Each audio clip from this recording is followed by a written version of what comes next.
Sou muito grato ao Tupi porque foi quem me apresentou o futebol de alto nível. Minha infância era pegar a tabela quando saía no jornal, internet incipiente na época, né? Eu pegava para ver quando é que era Atlético ou Cruzeiro lá, e esse dia era feriado. Eu arrumava um jeito de ir pro estádio, o estádio lá é meio longe. Mário Helênio. Mário Helênio. Belo estádio. E chegava cedo, ficava na porta do estádio pra xingar o ônibus do Atlético ou do Cruzeiro quando passasse lá. Aí quando entrava no estádio, eu queria ver o Atlético ou o Cruzeiro jogando. É lógico. Eu ia lá pra baixo ver os caras, né? E aquele papo de bem-vindo ao litoral, que o Juiz de Forano alimenta, vários né? faixas. Essas besteirinhas. Mas enfim, sou muito grato ao Tupi, cara. Cobri o Tupi, aprendi muito de futebol com o Tupi e tive lá dentro. Sobre ex-jogadores, eu encaro da mesma forma que jornalistas. Eu acho que alguns se preparam bem, alguns estão lá se divertindo mais com aquilo e levando mais a sério, outros menos. Mas eu acho que isso aí, jornalista tem a mesma coisa. Tem alguns que você vê que não chegaram ali inteiro para aquele jogo, ou que estão de saco cheio da profissão, querem outro caminho. Eu acho que agregaram uma visão de campo. Eu acho que muitos ainda não têm eles não se sentem livres para falar tudo que podem. As resenhas fora do ar com os caras são muito mais legais. Pô, imagina. Eles não têm a segurança ainda para falar. Não que tenham compromisso, rabo preso ou lealdade. Não tenho como te dizer isso, mas acho que eles poderiam contribuir até mais, de forma geral. Mas, assim, agregaram para a transmissão. Você tem caras, assim, que veem coisas assim, pô, como é que esse cara viu isso? O próprio Fábio, que eu trabalho semanalmente, assim, ele tem umas sacadas, assim, que a gente não percebe, cara. Que às vezes não vão pro ar porque não tem tempo, aquela história aqui. Mas o movimento de pé, um movimento que o cara deveria ter feito para chegar na bola. Cara, a gente é peladeiro, a gente não é ignorante pra bola, assim. Todo mundo jogou um pouquinho de bola na vida. Mas esses caras sentiram o cheiro do campo do vestiário. É uma vivência que eu não tenho. Então tem que agregar de outra forma na transmissão para deixar esse cara fazer o trabalho dele também. Mas eu sou contra só ter esse cara. Entendeu? Eu acho que a gente precisa das duas coisas. E acho que o canal, felizmente, tem dado espaço para as duas coisas. Principalmente mesa de debate, o Sport TV, a Globo, elas tomam esse cuidado, né? Para diversificar ao máximo. Sempre ali tem um comentarista profissional e um boleiro. As mulheres também, cada vez com mais espaço e ótimas comentaristas muito mulheres, boas. não só na Globo. Então, acho que essa diversificação é espaço para todo mundo, desde que você sinta que a pessoa se preparou para estar ali, que ela está se divertindo ali, ela está ali com boa vontade, que ela gosta de falar de futebol. Eu acho que isso é o mais importante. Fábio Santos que está começando nessa. Foi para a ESPN, se não me engano.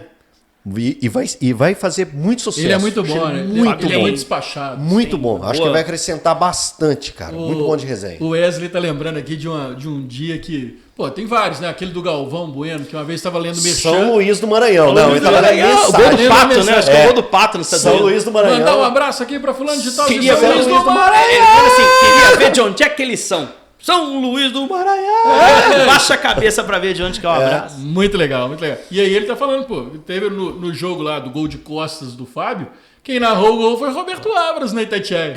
Que ele tava ainda falando do gol anterior e o Roberto Abras, olha o gol. Ele que não errou o gol. Aí o Willy Gonzer entra em cima. Itatiaia rolava muito isso quando tinha aquela transmissão dos dois jogos simultâneos. Né? Aí, pô, de vez em quando, que legal. o narrador entra atropelando a outra transmissão. Mas nesse caso foi no mesmo jogo. A outra pergunta aqui, ó. Como é que é a diferença quando você comenta um jogo no estúdio e um jogo no campo, assim? Em relação à concentração para a partida e tal, elaboração dos seus comentários? Assim, pô, o campo te dá um clima maneiro, né, do jogo ali. Principalmente o Independência, que tem a cabine aberta e uma visibilidade do campo excepcional. A Arena é a melhor cabine de Minas pra mim, assim. Arena MRV. Isso. Só que é alto, né? É longe. Mas foi muito bem feita, cara. Assim, ela é ampla, pelo menos a cabine que a gente tem ocupado lá é uma cabine ampla, confortável, equilibrar a altura lá pra gente poder ter uma visibilidade legal do campo, assim. Então, de parabéns. Mas ela é mais alta. Então, você vai ter uma visão tática melhor. A do Mineirão, ela é meio enviesada, assim, pra esquerda. Quem já visitou lá sabe que ela fica mais... Ela não fica no centro. Ela não fica no centro. Isso. Fica mais pro gol à esquerda das cabines, pra explicar melhor. Mas, assim, é muito melhor estar no estádio. Mesmo cabines fechadas como a da Arena MRV e como a do Mineirão. Mineirão tremendo, não tem conversa. A arena com as luzes, com o show que o Atlético tem feito lá, isso te traz pro jogo. Por mais que você tenha o som ambiente também da cabine, quando você está em off-tube, né, no estúdio, como a gente faz. E você tem uma segurança ali também, de certa forma, né? Segurança de você estar sempre atento ao replay. Sabe qual que é um desafio de você narrar no campo, transmitir do campo? Às vezes você está olhando para o campo, vendo algum detalhe lá, e o que está passando para o cara que está em casa é um replay de um outro lance. É importante você... fritar o peixe e olhar o gato. A equipe de transmissão na TV, nós somos legendadores de imagem. A imagem tá chegando pro cara em casa. Então, você pega a narração de rádio, por exemplo. O cara tem que ser descritivo. O Rogério não precisa ser tão descritivo sempre, o tempo todo. Porque a imagem já tá chegando pro cara. Agora, é importante você dar o contexto. Agora, se eu tô falando aqui de um... Normalmente a gente não paga o replay com a bola rolando. Mas se eu tô falando de um posicionamento novo que eu percebi do campo, mas o que tá mostrando o replay de um lance de perigo, eu tô errado. Porque eu preciso levar para você o contexto do que tá chegando para você em casa. Então, essa é uma armadilha que a gente tem no campo. Quando a gente tá no off-tube, quando a gente tá no estúdio, não tem esse risco. Isso é natural, né? Porque é você o que tá você ali. tá vendo. Né? Mas o campo te dá visão tática, o campo te dá clima. Eu prefiro o campo, sem dúvida.